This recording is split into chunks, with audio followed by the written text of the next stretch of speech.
وسوسے کیوں پیدا ہوتے ہیں اور ان کا ہمارے دین میں کیا حکم ہے ان کے متعلق؟ تو وسوسے آ سکتے ہیں، آتے بھی ہیں، تو ان کے متعلق پیارے نبی پاک صاحب الولاق حضرت محمد مصطفیٰ تاجدار مدینہ سیدنا وبار صلی اللہ علیہ رحمۃ اللہ عالمین صلی اللہ علیہ وآلہ وسلم نے ارشاد فرمایا،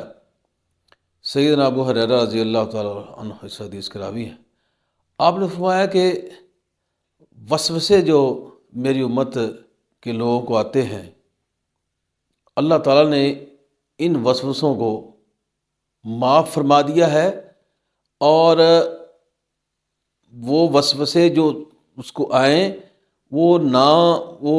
ان کو زبان پہ لے کے آئے اور نہ ان کے متعلق بات کرے، دل کی بات دل میں رہ جائے، وسوسہ جہاں سے آئے وہیں پہ وہ ختم ہو جائے، تو اس کا کوئی نقصان جو ہے وہ انسان کو نہیں ہوتا۔ اس حدیث سے یہ اظہار ہوتا ہے، یعنی کہ اللہ تعالیٰ نے ہمیں معاف فرما دیا ہے اس کے متعلق۔ وسوسہ ایک وہ خیالات ہوتے ہیں جو انسان کے اندر خود بخود آنے شروع ہو جاتے ہیں، تو ان کی معافی ہے۔ اور اگر انسان جان بوجھ کے خیالات کو لے کے آتا ہے، برے وسوسے خود کرتا ہے، خود سوچتا ہے برے کام، یا تو ان کی پکڑ ہے۔ مطلب یہ ہے کہ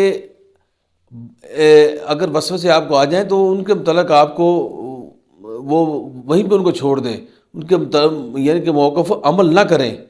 تو آقا فرماتے ہیں ان کا کوئی گناہ نہیں ہے۔ ایک اور حدیث میں ابو ہریرہ رضی اللہ تعالیٰ عنہ ارشاد فرماتے ہیں کہ صحابہ میں سے کچھ لوگ آپ صلی اللہ علیہ وسلم کے پاس تشریف لائے اور انہوں نے فرمایا کہ یا رسول اللہ علیہ وسلم، ہمیں بڑے وسوسے عجیب و غریب اور اس طرح کے وسوسے آتے ہیں کہ ہم ان کو بیان کرنا پسند نہیں کرتے، ہمیں بہت برا لگتا ہے کہ اگر ہم ان کو بیان کر دیں۔ تو آپ صلی اللہ علیہ وسلم نے ارشاد فرمایا، کیا تم واقعی ان کو زبان پہ لانے کو برا سمجھتے ہو، دل سے برا خیال کرتے ہو کہ اگر وہ ہم زبان پہ لائیں ہمیں زیب ہی نہیں دیتا؟ تو صحابہ کہتے ہیں یا رسول اللہ ایسے ہی ہے۔ تو آپ نے فرمایا یہی تو ایمان ہے کہ تم ان کو زبان پر لانا پسند نہیں کرتے، یہ ایمان کی علامت ہے، اس میں گھبرانے کی ضرورت نہیں ہے۔ تو وسوسے اب پیدا کون کرتا ہے؟ جس طرح سورہ فلق سورہ ناس پڑھیں، اس کا ترجمہ پڑھیں، آپ کو یہ سارا اس کی سمجھ آ جائے گی، یہ شیطان کی طرف سے ہوتا ہے۔ شیطان کے متعلق پوچھا گیا تو آقا علیہ السلام نے فرمایا کہ یا رسول اللہ صلی اللہ علیہ وسلم، شیطان جو ہے یہ ہمارے اندر کس طرح ہے؟ تو آپ نے فرمایا جس طرح تمہارے رگوں میں خون جاری ہے، اس طرح وہ شیطان بھی تمہارے رگوں میں یعنی کہ وہ جاری و ساری وہ اندر ہے۔ تو پھر پوچھنے والے نے پوچھا کہ کس طرح پتہ چلے گا کہ اچھے خیالات کا اور یہ کس کی طرف سے ہیں اور برے خیالات کس کی طرف ہیں؟ تو فرمایا کہ اگر اچھے خیال آ جائیں، اچھی سوچ آ جائے، اچھا تمہیں کوئی اندر تمہارے خیال پیدا ہو جائے تو سمجھ لو کہ اللہ تعالیٰ کی طرف سے ہے، اور اگر برا خیال آ جائے، برا کوئی تصور آ جائے، بری کو بات سوچ لو تو وہ سمجھ لو کہ شیطان کی طرف سے ہے۔ اس کو فوراً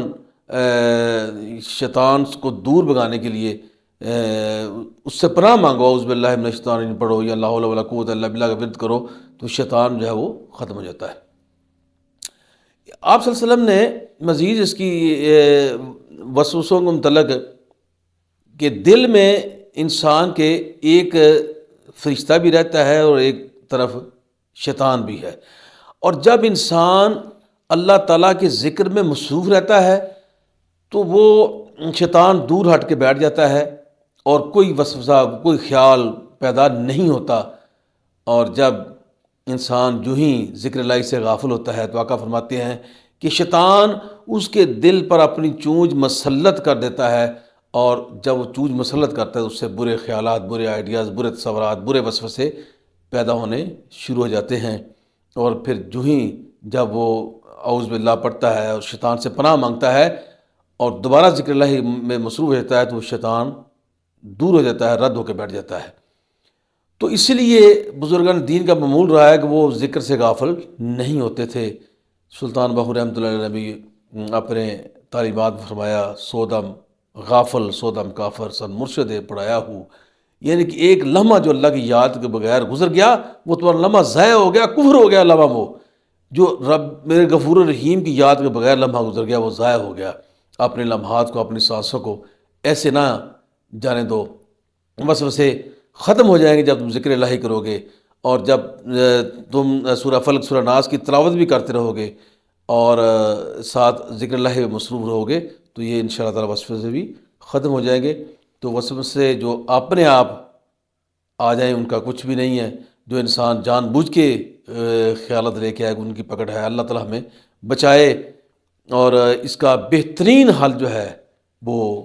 آقا علیہ السلام پر درود شریف پڑھنا اور ذکر الہی ہے۔ یہ کریں گے تو انشاءاللہ تعالیٰ آپ کے برے خیالات اور وسوسے ختم ہو جائیں گے۔